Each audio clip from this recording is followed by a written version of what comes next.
Hello beautiful souls, Antoinette here from Antoinette Intuitive Tarot and Jewellery. Remember, if you're watching this, to give me a thumbs up so I know that you like what you're seeing, and to also hit that subscribe button and ring the bell so that you will get notified of my content as it uploads, especially if it's something you want to see more of. So I hope you're having a blessed day. I'm just here, so I am going to talk about, and I'm going to try and limit some of the words that I use which are overly verbose. Oh, there's a big word. I've noticed I say things like so, okay, and like a lot. So I'm going to try and be mindful of that. And if you notice, it's like that, is it Jenny Fisher in the film Bridget Jones's Diary? The Jenny Fisher alert. You know, once I recognise I do something, I kind of have like a little ting ting that goes off in my head. Anyway, I digress. So I'm here to talk about the Deviant Moon Tarot. This is my first ever deck that I purchased, and basically the artwork I just thought was fantastic. Didn't know much about tarot when I bought this, but it was a deck that called to me, and it's the one I purchased, and I still, you know, it's my favourite deck, to the point where I don't want to use it because it's so special, but I do. I force myself to use it, so it is my October month, which is why it's out. It's not in order, so we're just going to do a flip through without the order, and I've got my selenite stick on there today. So just a quick thing about this deck, because I've noticed that there are lots of fakes on the market or rip-offs, and I just want people to know that this deck should be approximately 13.5 centimetres on the box by, that's 7 centimetres, and then, not that matters, it's 3 centimetres wide. Now, the decks come with a barcode, not a QR code. If it's got a QR code on it, or it says download the booklet with the QR code, it's not a real Patrick Valenza deck. It's fake. It will be smaller than this. The images will be squashed, and that's just not a nice thing to do. Other than that, they are really hard to tell the difference from. So it's this. Look out for this. And they do come in, you know, the old standard cardboard box. This one arrived on my birthday, which was fantastic. And it comes with, so you get your book, which looks like this, your little booklet. That's got your meanings in it. And you get your, so you get your cards. So you get one that tells you about the deck, and some more information there, which tells you, this one tells you about the book, which I have, and it's an absolutely fantastic book. I will do a little flip through on the book, just so you can see, but it's amazing. It's a really fun book to look through. And when things come from Patrick, you also get spare cards from other decks. So he sent me the Rose Paradoxical Marseille Two of Swords here, which, by the way, I have on order. I'm just waiting for it to come in with a bunch of other decks. And that's terrible to say out loud, isn't it? We have the twins. I think this is from an oracle. I'm really not sure, to be fair, and it's double-sided. It's really interesting, so you get the paradoxical on the back. I haven't looked into too much more about that one, but it's definitely a deck that intrigues me. And then there's also like a blue version and the standard version of one of the pocket oracles. I'm not sure if these are Mildred Payne's pocket oracles, but that's some of the cards that come with those. So, moving into the deck, let's just take this closer.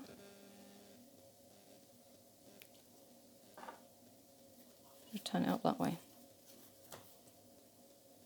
So the cards are quite slippery, they shuffle really easily. So this might start moving. There we go, High Priestess.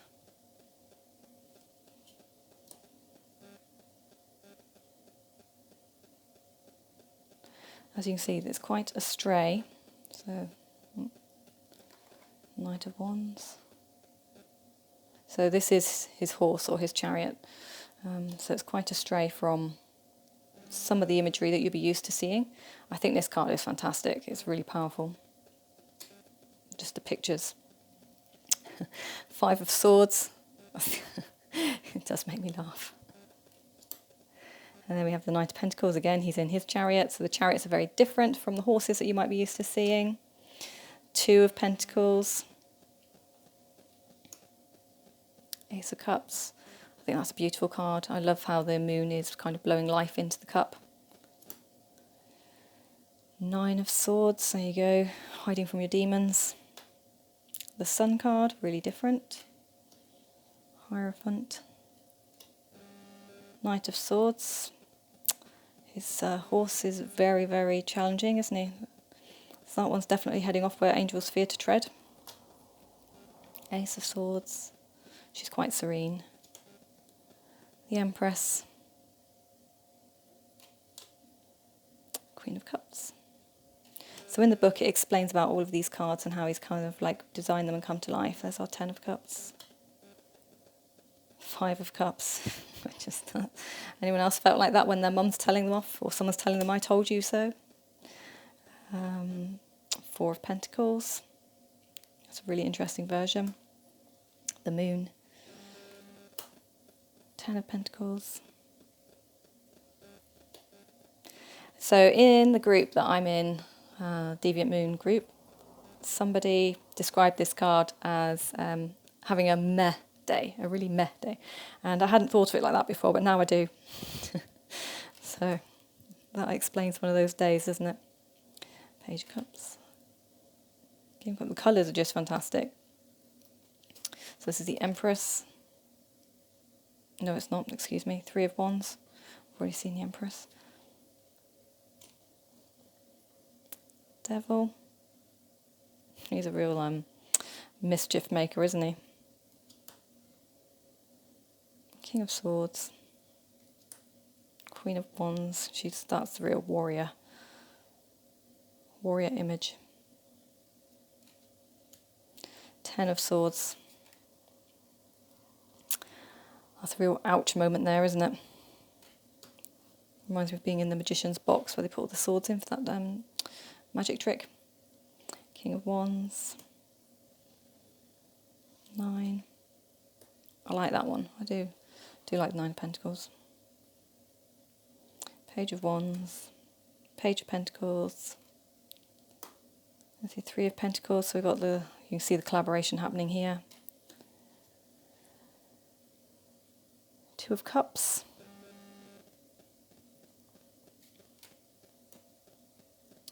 Seven of Pentacles, waiting for her fruits to drop, ready, being patient.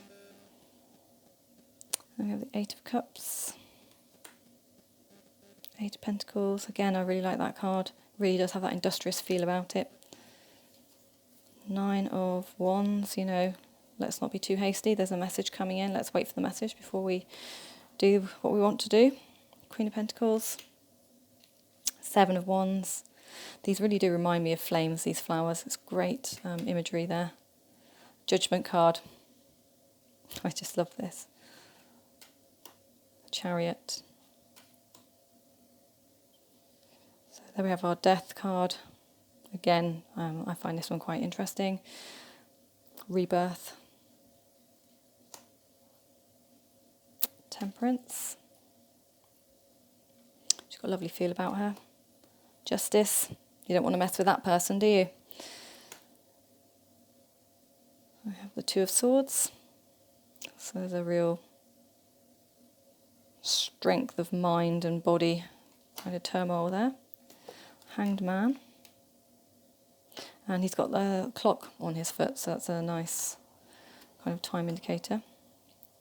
Here we have the Seven of Swords. Haven't seen any depicted like this before, so this one's different to me.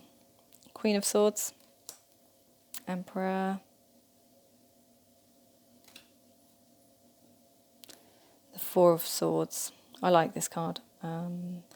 So I never saw her as being under the ground. I just saw her as somebody laid on the ground resting. But then somebody pointed out that she's like a lady in the ground. She's been, you know, kind of that laid to rest type feel about it rather than having a snooze. But you can take that any way you want because, you know, as Patrick says, interpret the cards any way you want. There's no set way for these. Six of Cups. Three of Cups. Having fun. 7. Six of Pentacles. This one, kind of always, someone's watching you, so I always feel with this one, like, you know, watch your back.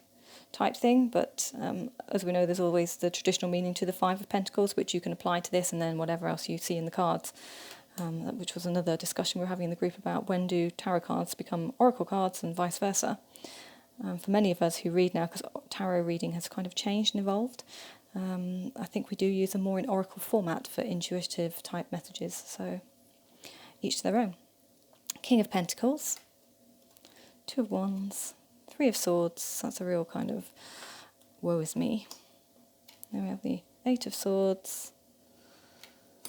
You don't have to jump, you know, there's another way out. Ace of Wands. I like this with the wings at the back there and the kind of all the nature. That's a real like transitional rebirth, kind of grounding sort of card to me, although it's a fire card. We've got the Magician. I love this balloon. The colours are fantastic. For Six of Swords, we've got the Star, the Tower, Fool, Nine of Wands, which feels really sorry for themselves.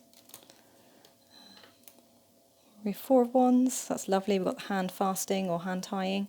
That reminds me of from old. Page of Swords. That's your dream or wish card, Nine of Cups. The genie coming out. Grant your wishes. Five of Wands. So that's some very definite kind of conflict going on there, isn't there? You got your Lovers.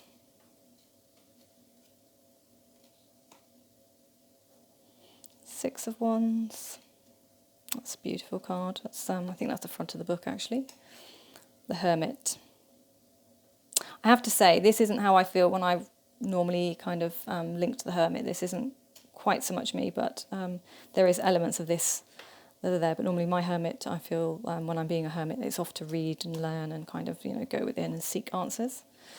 So the World, again, that's another really nice card. It's so well depicted. I love all the colours and everything in there. Wheel of Fortune. That's a great Wheel of Fortune, isn't it? And the little kind of devil at the top with his magic wands. Strength. And the Ten of Wands, which actually is my card of the day. That was my daily pull, which is probably why it's turned out to be the top of the deck. So I hope you've enjoyed my flip through of Deviant Moon cardstock. They are not too bad, not too thin, and they do, I can just about shuffle them, my hands just about fit around these, but sometimes I do the overhand. So for people with small hands, something to bear in mind. But when I get the rest of my decks through, I'll give you a flip through of those, and in the meantime I'll carry on ploughing through the ones that I own. I hope you enjoyed this. Thank you for watching, and I will see you again. Bye bye.